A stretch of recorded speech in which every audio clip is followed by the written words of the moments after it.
से आप ये सीख सको कि बांधेंगे तो सगा भाई जो फर्ज नहीं निभा पाया वो मैं लिख करके आपको दे सकता हूं।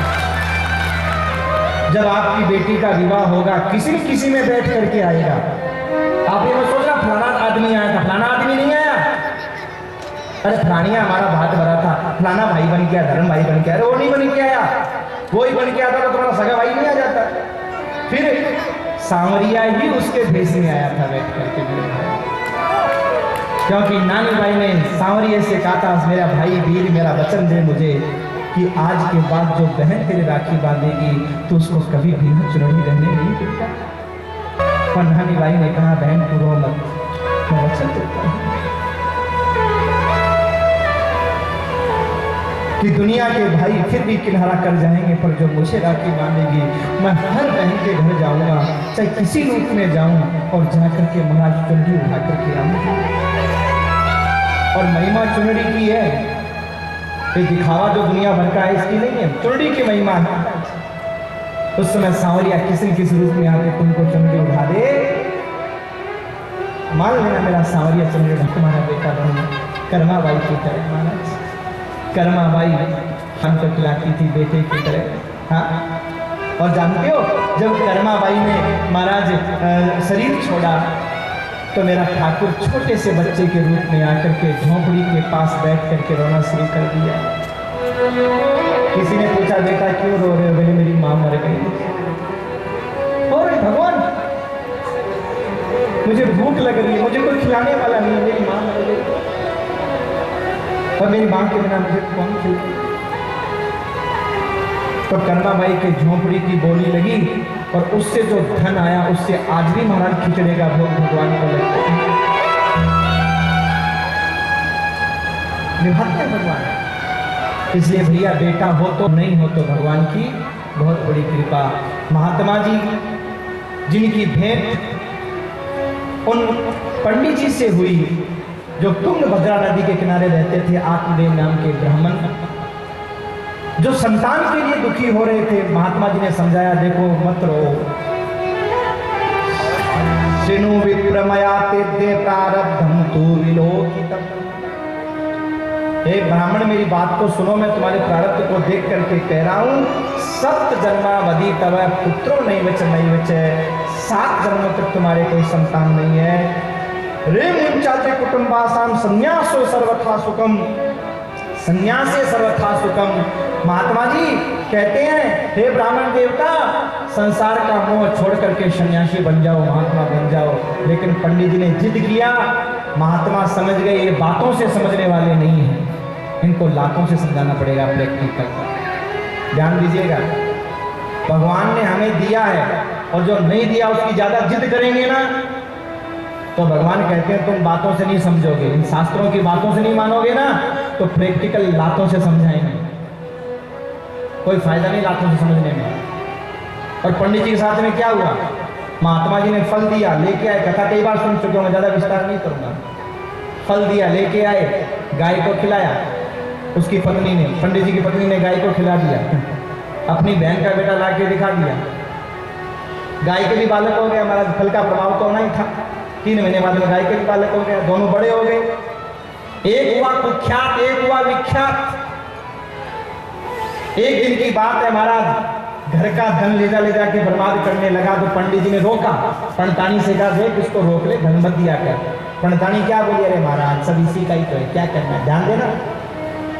जो अपने बच्चों की ज्यादा मन की इच्छाएं पूरी करते हैं, तुम्हारे बच्चे जब तुम्हारे बाप बन जाएंगे तो तुम्हारे बस में आने वाले। हम ये नहीं कहते कि बच्चों के मन की इच्छा पूरी मत करो, पर सज्जनों जब तक बच्चों को धन कमाया कैसे जाता है इसकी कीमत पता नहीं चलती, अगर उससे पहले धन हाथ में आ जाए तो धन को बर्बाद करना ही जानते हैं, क्योंकि वो धरती का स्तर नहीं जानते, वो हवा में ही उड़ना जानते हैं। देखो आप जो पुराने लोग हो वो धरती पर भी चलना जानते हो और हवा में उड़ना भी जानते हो, पर जो धरती पर चलना नहीं जानता केवल हवा में उड़ना जानता हो, और समय एक बराबर नहीं होता है, कभी धरती पर लाएगा कभी हवा में लेकर के जाएगा। तो महाराज जिस दिन तुमको धरती पर लेकर के आता है ना, आज के बच्चे जी नहीं पाते हैं। हमने इतना कोमल बना दिया आज के बच्चों को अपाहिज बना दिया है, प्यार के नाम पर, व्यवस्था के नाम पर इतना अपाहिज बना दिया है कि जैसे ही बच्चों के जीवन में दुख का समय आता है, कष्ट का समय आता है, संघर्ष का समय आता है, तो कोई जहर खा लेता है, कोई फांसी लगा लेता है, कोई कूद जाता है, कोई मर जाता है, लेकिन वो संघर्ष में जी नहीं पाते मेरे भाई। राम भी जब गुरुकुल में पढ़ने के लिए गए, राजा के बेटे थे, लेकिन जैसे महाराज और बच्चे पढ़ते थे ऐसे ही उन्होंने पढ़ाई की। और जब कृष्ण जी पढ़ने के लिए गए तो जो सुदामा की व्यवस्था थी वही कृष्ण जी की व्यवस्था थी। क्यों? क्योंकि उन्हें संघर्ष करना सिखाया जाता है कि जीवन में अगर दुख का समय आ गया तो तुम जीवोगे कैसे, अगर भूखा रहना पड़ गया तो तुम जीवोगे कैसे। हाँ, इसलिए बच्चों को सिखाइए। सजनों, माँ ने बच्चे को बिगाड़ दिया, पिता की बात नहीं मानी, उसका फल क्या हुआ? धन सारा बर्बाद हो गया। एक दिन जलती हुई लाठी लेकर के बाप की छाती पे चढ़ बोल, बुढ़े धन कहाँ काट रखा है? वो हाथ जोड़ करके कह रहा है, बेटा सब तो तू ले गया, कुछ नहीं। बुढ़े, मुझे सब पता, तू तेरा बुढ़ापा सुधारने के चक्कर में पड़ा है, धन गाड़ करके बैठा है। यहां मेरी जवानी बिगड़ी जा रही है, तू बुढ़ापा सुधारने के चक्कर में पड़ा। और लठिया से दे लाठी, दे लाठी, दे लाठी, महाराज रोने लगा। और संजय जब रोने लगा ना, तो आज उन महात्मा की बात याद आई। कौन सी? कि अगर बेटे का दुख नसीब में नहीं है तो चाहे कितने भी पैदा करना, लात ही मारते हैं। और बेटे का सुख अगर नसीब में है और नहीं भी पैदा किया तो पड़ोसी का बेटा भी बेटा बन करके तुम्हारी सेवा करे। सुख है तो करे, नहीं तो नहीं करे। अच्छा, एक बात और, जिसके नहीं है उसकी तो फिर भी कोई सेवा कर दे, है उसकी सेवा कोई नहीं करेगा। दूसरा, क्यों? डर लगेगा भैया इसकी औलाद ने कुछ कह दिया तो, और जब वही नहीं करते तो हम क्यों करें? आज पंडित जी की आंख खुली, पर देर बहुत हो चुकी थी। और जब मार पीट करके धुंधकारी चला गया तो पंडित जी रोते हुए कहते हैं, बड़ा प्यारा श्लोक है, महात्म्य के चौथे अध्याय का 72वां श्लोक। पंडित जी रोते हुए कहते हैं, पंडित जी कहते हैं कि अगर प्राण निकल जाए तो इतना दुख नहीं होता जितना महाराज औलाद की मार से होता है। प्राण निकल जाए इतना दुख नहीं होता, क्योंकि सजनों प्राण निकलते हैं तो केवल एक बार निकलता है, खत्म बात। पर सजनों औलाद की मार ऐसी होती है कि आदमी हर पल मरता है, हर घड़ी मरता है, हर क्षण मरता है। कहाँ जाऊं, क्या करूं? प्राणास्तेरामि दुखे में हर कष्टम अवसर।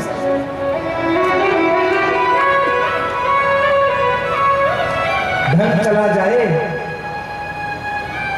तो कुछ नहीं गया, लेकिन औलाद के संस्कार चले गए तो सब कुछ चला गया। पर आज मेरे भाई कहानी घर घर की यही है कि जैसे फुटबॉल के खेल में फुटबॉल के ठोकर लगती है तो वो फुटबॉल कभी इस खिलाड़ी के पास, कभी उस खिलाड़ी के पास, कभी उस खिलाड़ी के पास, ऐसे ही माँ बाप भी फुटबॉल की तरह हो गए, कभी छोटे बेटे के पास, कभी बड़े बेटे के पास, कभी बीच वाले के पास हो गए।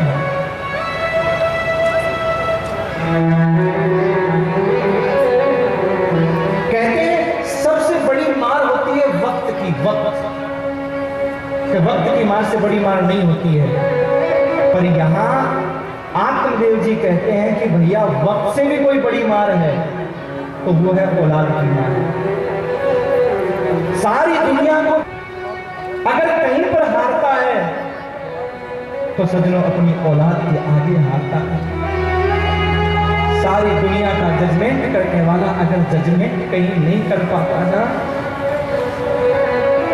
तो वो उसकी औलाद होती है जहां वो कोई फैसला नहीं कर पाता। पूरा गांव जिसका सम्मान करता है, अगर उसे कहीं अपमानित होना पड़ता है तो महाराज वो होती है उसकी औलाद। इसीलिए संतों ने कहा है, उसे वक्त भला क्या रे जिसको औलाद ही मारा, उसे वक्त भला क्या जिसको औलाद ही मारा। औलाद की खातिर इंसान खेला है मारा।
बर्बाद हो गया, औलाद बर्बाद हो गई, जीवन बर्बाद हो गया, रो रहे थे। सजनों, गौ माता की सेवा की थी, वो काम आई। गाय से जो बालक उत्पन्न हुआ था गोकर्ण, उसी समय पधारे हैं गोकर्ण जी। और गोकर्ण जी ने आकर के उपदेश दिया, जिसे हम गोकर्ण गीता कहते हैं। बड़ा प्यारा उपदेश दिया। गोकर्ण जी ने कहा, पिताजी क्यों रो रहे हो? बोले, मेरा धन बर्बाद हो गया, मेरी औलाद बर्बाद हो गई। बड़ा प्यारा श्लोक है, महात्म्य के चौथे अध्याय का 74वां श्लोक। पिताजी किसके लिए रो रहे हो? खलु संसार दुख रूपी मोह सुसहस्य धनकस्य स्नेहावाचलते।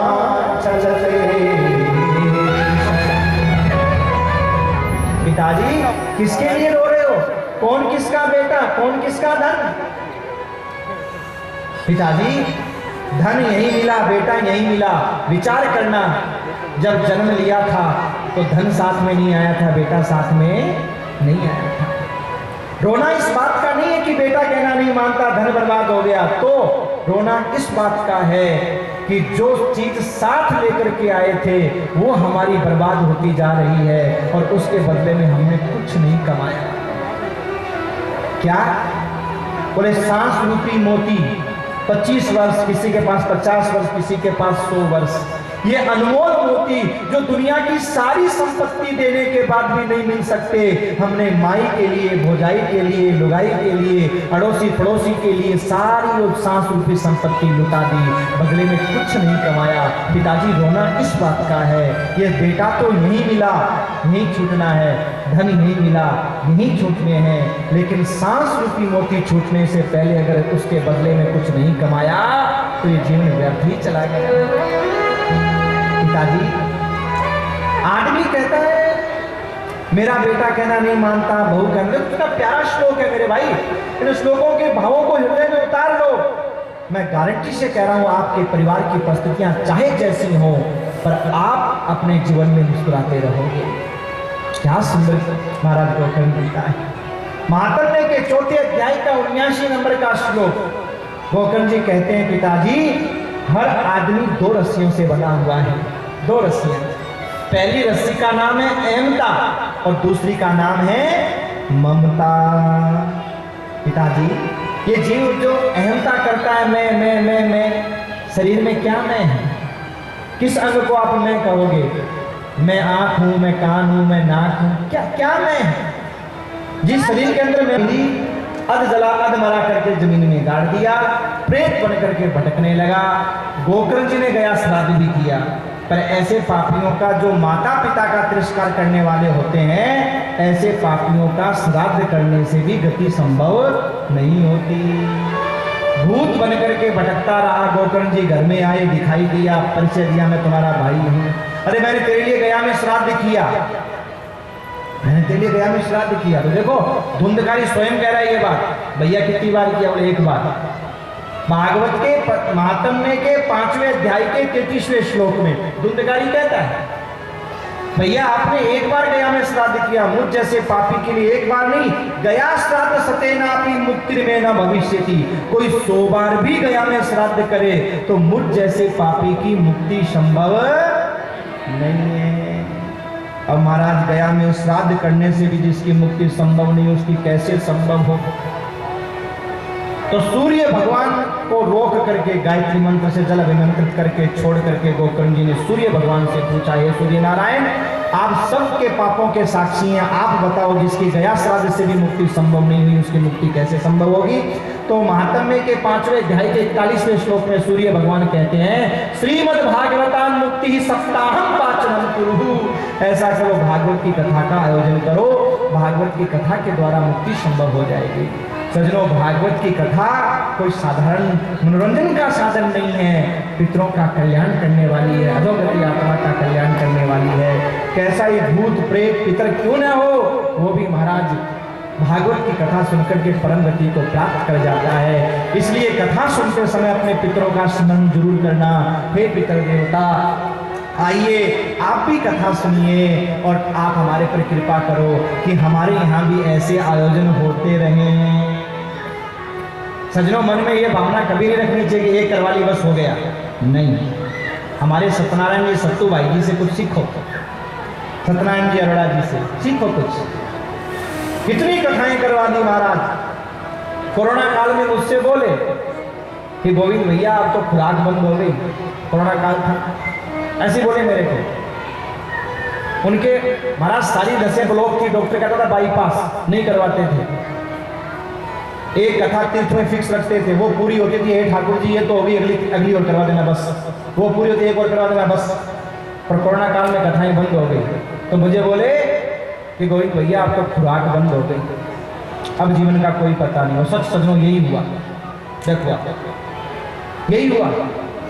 वो जीते ही इसी के सारे थे, हमारे सत्यनारायण जी जीते ही कथा के सारे थे सजनों। प्राण था उनका, जीवन की कथा, अमृत। देखना हो कि कथा वास्तव में अमृत है तो उनके जीवन को आप देखिए। सारी नसें ब्लॉक, डॉक्टर कहता था जीते कैसे हैं ये, पर फिर भी सजनों उन्होंने अपना जीवन जिया। पर जब कथा रूपी रस पीना बंद हो गया, अमृत मिलना बंद हो गया, तो महाराज उन्होंने जीवन को ही छोड़ दिया, ठाकुर जी के पास ही चले गए। यह आनंदमय रस है मेरे भाई, जो जीवन में आनंद की अनुभूति कराता है। इसलिए ठाकुर जी से प्रार्थना करो, हे ठाकुर जी महाराज ऐसी कथाएं हमारे घर में होती रहे, एक करवाली नहीं होती रही। और जो नहीं करवा पा रहे हैं वो अपने पितरों से प्रार्थना करो, करवा तो नहीं पा रहे आप आके सुन लो, जहाँ हो रही है करवा रही नहीं सुन लो, पर आप ताकत दो, शक्ति दो, कभी हमारे घर में भी छोटा मोटा कभी कोई आयोजन हो जाए। हाँ ठाकुर जी प्रार्थना करो, क्योंकि ये पितरों को तृप्ति देने वाली कथा है। धन्य भागवती वार्ता प्रेत पीड़ा विनाशिनी, धन्य है भागवत की कथा जो प्रेत पीड़ा से छुटकारा दिलाने वाली है। और सजनों इसके बाद में जब गोकर्ण जी ने कथा करवाई, धुंधकारी दिव्य रूप धारण करके भगवान के धाम को गया, सारे गांव वालों को पुनः साथ में ले जाने के लिए पुनः कथा का आयोजन किया। भागवत के महात्म्य के 6ठे अध्याय में भागवत सुनने की विधि बताई है। सबसे पहले मुहूर्त आदि की बात की, फिर का दिनो नाम नियमो नास्ति, जिनका कोई नियम नहीं, जब मन में आ जाए तभी सुन लो। क्योंकि मुहूर्त के चक्कर में महाराज कभी बहन नहीं आ पाएगी, कभी बेटी नहीं आ पाएगी, कभी बेटा नहीं आ पाएगा, कोई नहीं पाता प्रोग्राम। तो दिना नाम नियम, जब मन में आ जाए तभी सुन लो। खर्चा कितना हो, धन कितना खर्च करें भागवत में कहीं लिखा है क्या? बिल्कुल लिखा। महात्म्य के 6ठे अध्याय कि धन कितना खर्च करना है, क्या लिखा है? विवाहे यादृशम वित्तम तादृशम परिकल्पयेत्। विवाह में जितना, एक बेटी के विवाह में जितना खर्च होता है ना, उतना एक भागवत में खर्च होता है। विचार करना, बेटी के विवाह में वीडियोग्राफी करनी हो ना, कोई लाखों के खर्च कर देते हैं, ऐसी हो वैसी हो, कोई खोल के देखता भी नहीं है उसको कभी जिंदगी में। पर भागवत की कथा का लाइव हर कोई नहीं करवा पाता महाराज, सोचता फालतू खर्चे क्या करना है। उन्हें ये नहीं पता कि तुम्हारी सरकार है, वास्तव में कोई काम के नहीं है, फोटो से काम चल जाता। लेकिन ये कथा एक ऐसी है कि तुम्हारी आने वाली पीढ़ी भी देखेगी कि तुम्हारे दादा परदादा ने क्या किया था।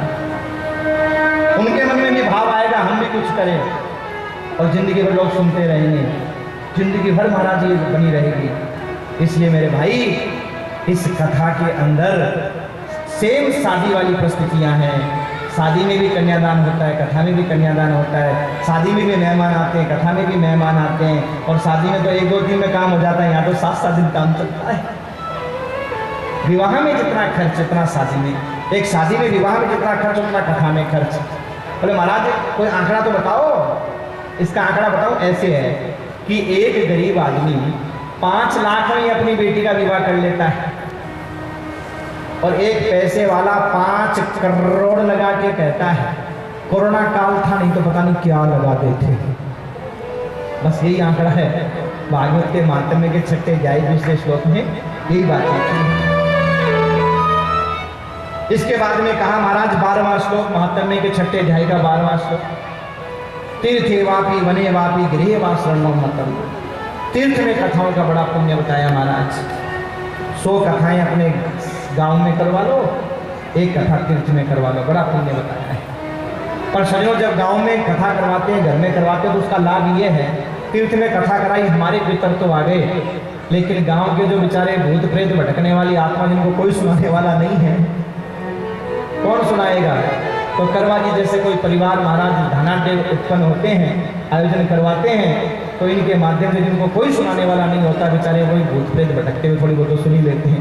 कुछ तो शांति मिलती है, कुछ तो शांति मिलती है महाराज सुनने के बाद, ये लाभ है। उनको संकल्प से तीर्थ में नहीं बुलाया जा सकता, क्योंकि हमें पता ही नहीं कौन कौन क्या कैसे। पर तीर्थों में कथा कराने का आयोजन को बहुत लाभ बताया है। तीर्थेवापि, सबसे बड़ा तीर्थ का नाम लिया है। पर कहा विशाला वसुधा यत्र कर्तव्यम तत्कथास्थलम, महात्म्य के 6 अध्याय का 12वां श्लोक।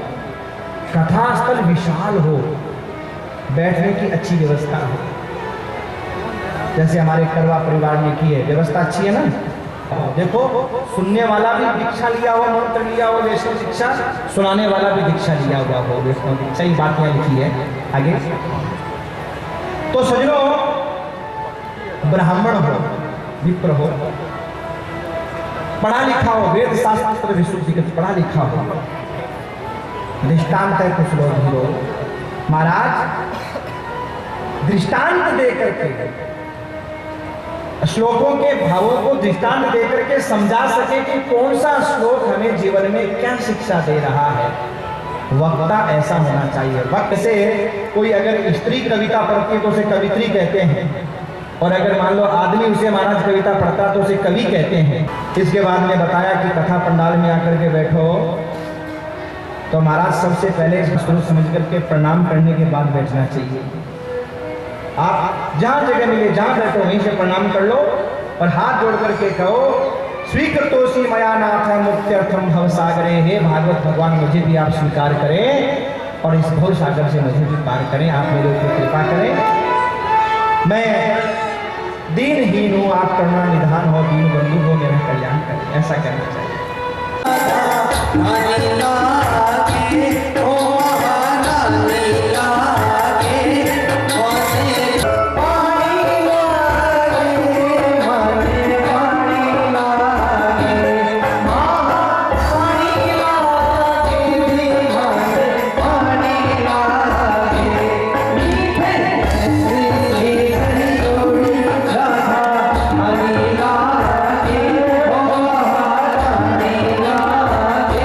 Oh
अन्य जो थालियाँ हैं वो भी नीचे हो जाए। देखिए कल ठीक 1 बजे कथा आरंभ हो जाएगी। आपसे पुनः आग्रह है कि कृपया समय से पूर्व पधारें।